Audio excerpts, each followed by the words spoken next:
গগৈ ডাঙৰীয়া মই বেলেগ পৃথক প্ৰসংগলৈ যাম কিন্তু যেটো ন্যায়ৰ দাবী দেখিলো ন্যায়ৰ যাত্ৰা ন্যায়ৰ আন্দোলন বিজেপিৰ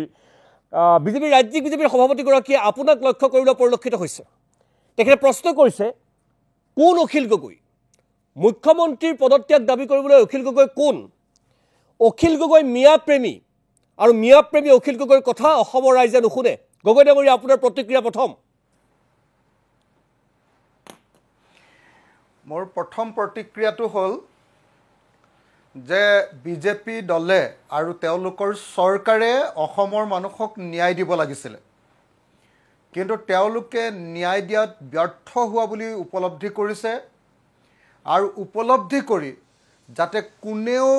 ন্যায়ৰ দাবীটো প্ৰকৃত অৰ্থত তুলিব নোৱাৰে তাৰ কাৰণে তেওঁলোকে ভুৱা ন্যায়ৰ দাবী এটা উত্থাপন কৰি বিষয়টোক বিপথে পৰিচালিত কৰিব খুজিছে আজি জুবিন গাৰ্গৰ পত্নীয়ে ন্যায়ৰ দাবী উত্থাপন কৰিছে আজি জুবিন গাৰ্গৰ ভগ্নীয়ে ন্যায়ৰ দাবী উত্থাপন কৰিছে আজি জুবিন গাৰ্গৰ সকলো অনুৰাগীয়ে ন্যায়ৰ দাবী উত্থাপন কৰিছে আৰু অসমৰ প্ৰত্যেকজন মানুহে কৈছে যে জুবিন গাৰ্গৰ মৃত্যুৰ ন্যায় লাগে এই যে ন্যায় লাগে বুলি কৈছে জুবিন গাৰ্গ মৃত্যু হ'বলৈ পালে কেনেকৈ অসমৰ এটা জাতীয় সম্পদ জুবিন গাৰ্গক কিয় মৃত্যুৰ আগত এখন চৰকাৰে নিৰাপত্তা নিদিলে এটো প্ৰথম প্ৰশ্ন সিংগাপুৰত মিটিংখন পাতিছিলে নৰ্থ ইষ্ট ফেষ্টিভেল পাতিছিলে আপোনালোকে যদি চাই তাত লিখি থোৱা আছে যে ministry of external affairs government of India presents the north east festival in সিংগাপুৰত এই অনুষ্ঠানটো পাতিছিলে এক্সটাৰ্নেল এফেয়াৰ্ছ মিনিষ্ট্ৰিয়ে আৰু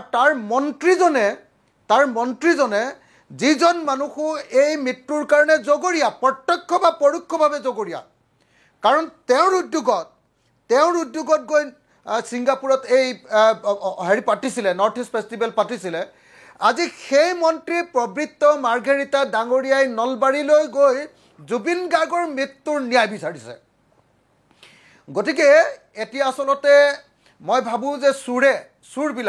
গোটেই চুৰবিলাকে যে মই চুৰ নহয় এই বুলি ক'ব খুজিছে নামঘৰত কোন মই কল খোৱা নাই বুলি ক'ব খুজিছে আৰু সেইকাৰণে তেওঁলোক যিহেতু অপৰাধী গতিকে নিজকে বচাবৰ কাৰণে আগতীয়াকৈ তেওঁলোকে এই কামটো কৰাটো আমি দেখিবলৈ পাইছোঁ আমাৰ কথাটো অতি স্পষ্ট চাওক যদি এক্সটাৰ্নেল এফেয়াৰ্ছ মিনিষ্ট্ৰীয়ে আমাৰ জুবিন দাক যদি তালৈ ছিংগাপুৰলৈ মাতি নিছিলে তেতিয়াহ'লে এক্সটাৰ্নেল এফেয়াৰ্ছ মিনিষ্ট্ৰীয়ে তেওঁক নিৰাপত্তা দিব লাগিছিলে নে নাই তেওঁক ষ্টেট গেষ্ট বা তেওঁক নেশ্যনেল গেষ্ট হিচাপে নিৰাপত্তা প্ৰদান কৰিব লাগিছিলে নে নাই অৰ্থাৎ চৰকাৰৰ কাৰণে আচলতে তেওঁ আমাৰ জুবিন গাৰ্গ মৃত্যু ঘটিলে তাৰ পাছত চৰকাৰে ক'লে যে নহয় হিমন্ত বিশ্ব শৰ্মাই ক'লে যে নাই আমি তেওঁক একদম চাৰ্টাৰ্ড ফ্লাইটত লৈ আহিম ছিংগাপুৰৰ পৰা গুৱাহাটীলৈ ছিংগাপুৰৰ পৰা দিল্লীলৈ আনিলে লাগেজৰ লগত বস্তু বাহানিৰ লগত আকৌ দিল্লীৰ পৰা গুৱাহাটীলৈ আনিলে লাগেজৰ লগত জুবিন গাৰ্গক আপোনালোকে চাওক প্ৰত্যেকটো ক্ষেত্ৰতে জীৱিত আৰু মৃত সকলো সময়তে জুবিন গাৰ্গৰ বিৰুদ্ধে যোনে ষড়যন্ত্ৰ কৰিছে সেইটো হ'ল বিজেপি দল আৰু বিজেপি চৰকাৰ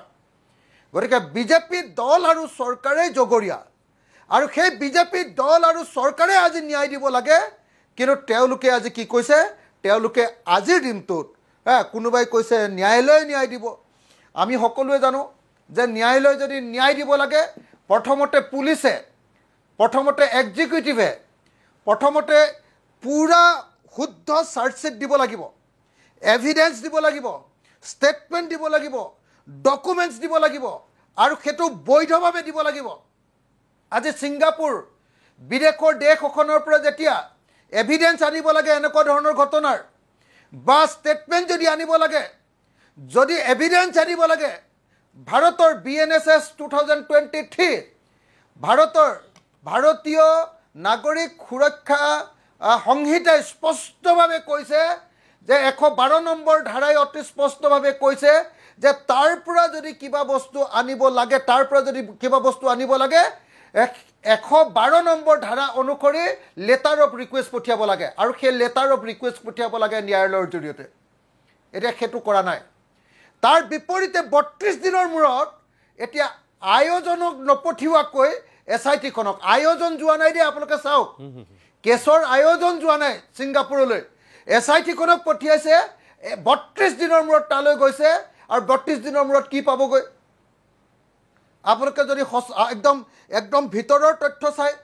তেতিয়াহ'লে দেখিবলৈ পাব তাৰ ডকুমেণ্টত কৈছে যে জুবিন গাৰ্গৰ মৃত্যুৰ কাৰণে যিবিলাক কাৰণক জগৰীয়া কৰা হৈছে তাৰ ভিতৰত ডায়েটম বুলি এটা শব্দ কৈছে জুবিন গাৰ্গৰ দেহত ডায়েটমৰ উপস্থিতি লক্ষ্য কৰা গৈছে DIATOM ডায়েটম মানে হ'ল সাগৰত থকা এবাৰ হেলাই জাতীয় মানে এটা পদাৰ্থ যিটো পদাৰ্থ যদি বেছিকৈ পৰিমাণে মানুহৰ ভিতৰত সোমাই যায় তেতিয়াহ'লে তেওঁৰ মানে হেৰি হ'ব পাৰে তেওঁৰ মানে চিজাৰ হ'ব পাৰে যদি কোনোবা এজন মানুহৰ ভিতৰত যদি এই ডায়েটম নামৰ বস্তুটো পদাৰ্থবিধ সোমাই যায় তেতিয়াহ'লে তেওঁৰ যদি এপিলেপসি থাকে তেতিয়াহ'লে তেওঁৰ চিজাৰ হোৱাটোৰ সম্ভাৱনা থাকে এতিয়া এই বস্তুটো যদি প্ৰমাণ কৰিবলৈ হয় তেতিয়াহ'লে কি কৰিব লাগিব তেতিয়াহ'লে তাত সাগৰৰ পৰা সেই ডায়েটমটো উদ্ধাৰ কৰি আনিব লাগিব জুবিন গাৰ্গৰ ভিতৰত থকা ডায়েটমৰ লগত সাদৃশ্যটো মিলাব লাগিব আৰু সাগৰৰ পৰা যেতিয়া ডায়েটম তাৰ পৰা লৈ আহিব যেতিয়া লৈ আহিব সেই লৈ আহিবৰ কাৰণে কি কৰিব লাগিব কোৰ্টৰ জৰিয়তে ছিংগাপুৰ কোৰ্টক ছিংগাপুৰ অথৰিটিক সেই কথাটো তেওঁলোকে জনাব লাগিব তাৰ বিপৰীতে এতিয়া আমি কি কৰিছোঁ তাৰ বিপৰীতে আমি ইয়াৰ পৰা কেইজনমান মানুহক পঠিয়াই দিছোঁ আৰু ইয়াৰ পৰা দুজনমান মানুহক পঠিয়াই দি তেওঁলোকক কৈছোঁ যে তোমালোকে এনকুৱাৰী কৰা গতিকে এই গোটেই ঘটনাটোৰ পৰা এটা কথা স্পষ্ট হৈ পৰিছে যে বিজেপি চৰকাৰখনে আচলতে কেতিয়াও ন্যায় নিদিয়ে আমাৰ জুবিনদাৰ মৃত্যুৰ ন্যায় নিদিয়ে জুবিনদাৰ মৃত্যুৰ ন্যায় নিদিয়ে এই কাৰণে যাৰ নাম তাত ওলাইছে এক নম্বৰ কথা পবিত্ৰ মাৰ্ঘেৰিটা প্ৰত্যক্ষ বা পৰোক্ষভাৱে যিহেতু তাৰ মিনিষ্টাৰ গতিকে তেওঁ ডিপাৰ্টমেণ্টৰ জৰিয়তে কৈছে গতিকে তেওঁকো এই তদন্তৰ ভিতৰলৈ আনিব খোজা নাই এক নম্বৰ সিদ্ধাৰ্থ শৰ্মা তেওঁ নিজে বিজেপিৰ মানুহ আপোনালোকে জানে যে বিজেপিৰ ইউথৰ তেওঁ কালচাৰেল ছেক্ৰেটাৰী আছিলে গতিকে তেওঁ হয় ইউথৰ কালচাৰেল ছেক্ৰেটাৰী গতিকে তেওঁৰ ওপৰত তদন্ত কৰিব নোৱাৰে শ্যামকানু মহন্ত আপোনালোকে সকলোৱে জানে যে শ্যামকানু মহন্তৰ লগত অসমৰ মুখ্যমন্ত্ৰীৰ কিমান ঘনিষ্ঠ সম্পৰ্ক শ্যামকানু মহন্তই গৈ RSSৰ প্ৰধানজনক মুখ্যমন্ত্ৰীৰ লগত একেলগতে সাক্ষাৎ কৰিছে শ্যামকানু মহন্তৰ পৰিয়ালক মুখ্যমন্ত্ৰীজনৰ কেনেকুৱা সম্পৰ্ক বিজেপিলৈ হিমন্ত বিশ্ব শৰ্মাক শ্যামকানু মহন্তহঁতৰ পৰিয়ালে নিয়াৰ ক্ষেত্ৰত ডাঙৰ অৱদান আছে গতিকে শ্যামকানু মহন্ত সিদ্ধাৰ্থ শৰ্মা আৰু অভিযোগ আনিব লাগে পবিত্ৰ মাৰ্ঘেৰিটা আদিসকলৰ বিৰুদ্ধে কিন্তু তেওঁলোকক যিহেতু তদন্তৰ আওতালৈ আনিব নোৱাৰে মুখ্যমন্ত্ৰীয়ে কাৰণ তেওঁলোক বিজেপি RSS এইবিলাকৰ লগত গগৈ ডাঙৰীয়া তেন্তে কি হ'ব সমগ্ৰ ৰাজ্যবাসীয়ে জুবিন গাৰ্গৰ অনুৰাগী অনুগামী সকলোৱে বিচাৰিছে ন্যায় লাগে পৰিয়ালে বিচাৰিছে ৰাইজে এতিয়াও কাতৰ হৈ আছে শদিয়াৰ পৰা ধুবুৰী পাহাৰ ভৈয়াম ব্ৰহ্মপুত্ৰ বৰাক সৰ্বস্তৰৰ জনতা দেশবাসী ম্ৰিয়মান হৈছে যদি এই ধৰণৰ প্ৰক্ৰিয়া কিছুমান চলি থাকে তেন্তে গোটেই ন্যায় প্ৰাপ্তিৰ যুঁজখন দেখোন সুদূৰ পৰা হতো আপোনালোকৰ ভূমিকা মই সেইটো জানিব বিচাৰিম যে এনেকৈ আমি ৰৈ থাকিম নে যুঁজখন ত্বৰান্বিত কৰিবৰ কাৰণে আপোনালোকে কি ধৰণৰ ভূমিকা গ্ৰহণ কৰিব কৈ ডাঙৰীয়া আমি কাইলৈ ৰাইজৰ দলে এক্সিকিউটিভ দিছোঁ আমি কাইলৈ ৰাইজৰ দলে এই বিষয়টো আলোচনা কৰিবৰ কাৰণে এক্সিকিউটিভ দিছোঁ মোৰ নিজৰ মনটো হ'ল যে মই আৰু এনেকৈ বহি থকা উচিত নহয় এই যিটো ন্যায় প্ৰদানৰ প্ৰক্ৰিয়া এই প্ৰদানৰ প্ৰক্ৰিয়াটোৰ প্ৰশাসনৰ বিৰুদ্ধে ব্যাপক মাত মাতিব লাগে আৰু আন্দোলন গঢ়ি তুলিব লাগে মই 15 মিনিটৰ আগত জুবিনদাৰ আপোনাৰ জুবিন ক্ষেত্ৰৰ পৰা এই 15 মিনিটৰ আগত মই আহিছোঁ প্ৰায় সদায় মই জুবিন ক্ষেত্ৰলৈ গৈ আছোঁ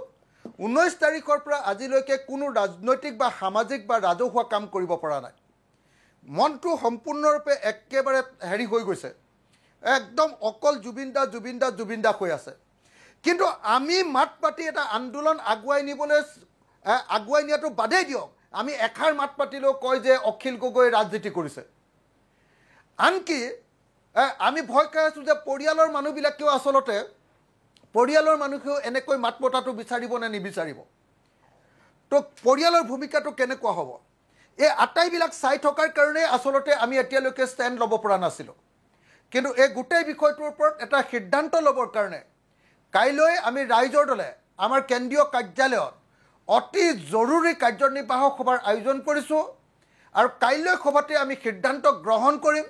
যে জুবিন দাৰ মৃত্যুৰ যি ৰহস্যজনক মৃত্যু, এই ৰহস্যজনক মৃত্যুৰ ঘটনাক লৈ আমি এনেকৈ অসমৰ মানুহক এনেকৈ মানে বিপদত পেলাই আমি সকলোৱে এনেকৈ ৰৈ থাকিম নে আমি কিবা এটা ডাঙৰ কাৰ্যসূচী গ্ৰহণ কৰিম। আজি যেতিয়া মই আপোনাৰ জুবিন ক্ষেত্ৰলৈ গৈছোঁ, প্ৰত্যেকজন মানুহ পুৰুষ মহিলা প্ৰত্যেকে মোৰ হাতত ধৰি ধৰি এটাই অনুৰোধ কৰিছে যে আপুনি যিকোনো প্ৰকাৰে এটা কাম আৰম্ভ কৰক, আমি ন্যায় দিব লাগিব, আপুনি মাত মাতক, আপুনি প্ৰতিবাদ কৰক। মই আৰু ধৈৰ্য ধৰিব নোৱাৰা হৈ গৈছোঁ। অসমৰ প্ৰত্যেকজন মানুহ অধৈৰ্য হৈ পৰিছে, অসমৰ মানুহে আৰু সহ্য কৰিব নোৱাৰা হৈ পৰিছে। সেইকাৰণে কোনে ভাল পায়, কোনে বেয়া পায়, কোনে কি কয়, কোনোবাই ৰাজনীতি কৰা বুলি কয়, যিয়ে নকক লাগিলে আমি প্ৰতিবাদী কাৰ্যসূচী গ্ৰহণ কৰিবলৈ বাধ্য হ'ম। আৰু সেইকাৰণে মই আপোনালোকক জনাব খুজিছোঁ যে কাইলৈ দিনটোত হয়তো আমি নাজানো, এতিয়ালৈকে কাইলৈ এক্সিকিউটিভ বহিব, কাইলৈ দিনটোত হয়তো আমি সিদ্ধান্ত গ্ৰহণ কৰিব লাগিব যে জুবিন গাৰ্গৰ ন্যায়ৰ কাৰণে আমি সমগ্ৰ অসম জুৰি প্ৰতিবাদী কাৰ্যসূচী গ্ৰহণ কৰিব লাগে। আজি বিজেপি দলে প্ৰতিবাদী কাৰ্যসূচী লৈছে। বিজেপি দলে যি ন্যায় যাত্ৰা কৰিছে, এই ন্যায় যাত্ৰাৰ জৰিয়তে প্ৰমাণ কৰি দিছে যে বিজেপি চৰকাৰখনে ন্যায় দিব পৰা নাই। আজি বিজেপিৰ সভাপতিজনে কৈছে যে SITয়ে শুদ্ধ চাৰ্জশ্বিট দিব লাগে। তাৰমানে SITয়ে শুদ্ধ চাৰ্জশ্বিট নিদিব বুলি বিজেপিৰ ষ্টেট সভাপতিজনীও আজি বিশ্বাস কৰি আছে। আজি বিজেপি দলৰ আপোনাৰ নলবাৰীৰ মন্ত্ৰীজনেও বিশ্বাস কৰিছে যে তেওঁলোকে শুদ্ধ নিদিব, আপোনাৰ কি কয় প্ৰতিবেদন নিদিব, আপোনাৰ চাৰ্জশ্বিট নিদিব। সেইকাৰণে বিজেপি দলৰ মানুহে প্ৰতিবাদ গ্ৰহণ কৰিবলৈ বাধ্য হৈছে। গতিকে এই মুহূৰ্তত মই ভাবোঁ যে সমগ্ৰ অসমৰ মানুহে জুবিন গাৰ্গৰ ন্যায়ৰ কাৰণে এটা ধাৰাবাহিক প্ৰতিবাদৰ কাৰ্যসূচী গ্ৰহণ কৰিব লাগে। সেই প্ৰতিবাদ বহুস্তৰীয় হ'ব লাগে, সেইটো ডিজিটেল প্ৰতিবাদ হ'ব লাগে, সেইটো সভা সমিতি হ'ব লাগে, সেইটো আন্দোলনৰ পৰ্যায়লৈ যাব লাগে আৰু প্ৰয়োজন সাপেক্ষে সেই প্ৰতিবাদে অসমৰ মুখ্যমন্ত্ৰীৰ পদৰ পৰা পদত্যাগ কৰা দাবী উত্থাপন কৰিব লাগে, তেনেকুৱা পৰ্যায়লৈ লৈ যাব লাগে বুলি মই ভাবোঁ। আৰু সেইকাৰণে কাইলৈ ৰাইজৰ দলে আমাৰ এক্সিকিউটিভত কাইলৈ সিদ্ধান্ত গ্ৰহণ কৰিম যে জুবিন গাৰ্গৰ ন্যায় প্ৰদানৰ কাৰণে আমি কি কাৰ্যসূচী লোৱা উচিত।